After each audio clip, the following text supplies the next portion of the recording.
on our mind, we can't just go and read books and listen to lectures and try to change our perspective, try to change our thoughts just by doing that, because the way we feel is affecting the way we think, and we have to change it on the way we feel. We have to change it on the level of body as well as the mind.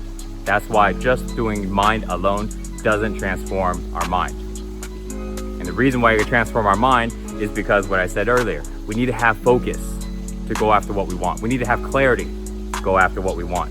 We need to have that self-belief, the belief about ourselves, about what we are capable of. In order to transform those, we need to go ahead and have a new belief system. And to do that, we got to change the feeling in the body. We can't do it without changing the feeling. So now let's go into the body, changing the feeling. If we just do workouts, that's not enough because that's only on the surface.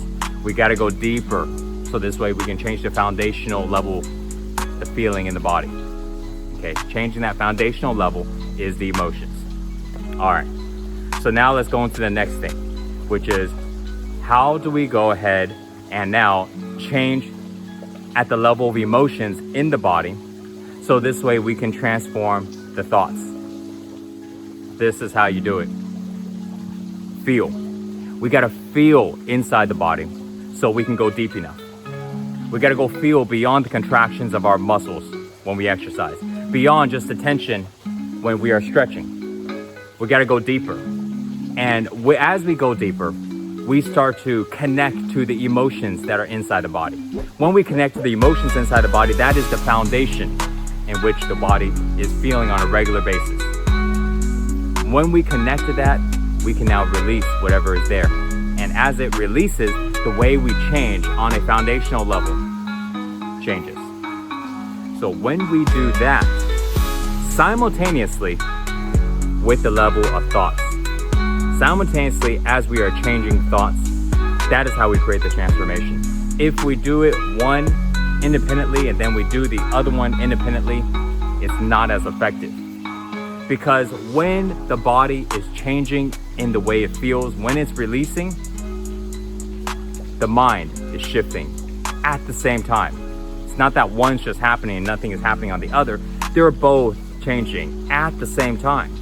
And so when we are releasing in the body, we're diving in there, we're feeling this, we need to notice what's happening here in the mind, because the mind is shifting at the exact same time. And if we only do this and we're not paying attention to this, then all the changes that are happening here, we can't capture it. We can't recognize it. We can't be aware of this because it's just, we're not even aware of it. It's just doing it, but because we're not aware of it, we can't make the change. We can't see what we need to do.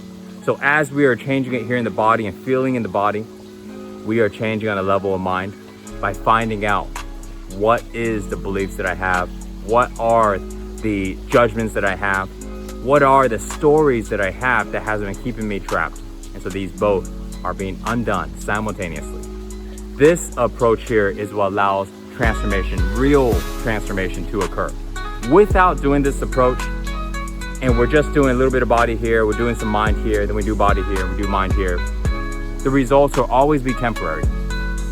You will find yourself having to constantly spend time in personal development, constantly. But why would you constantly have to spend time developing yourself? There's gotta be something that's wrong with what you're doing.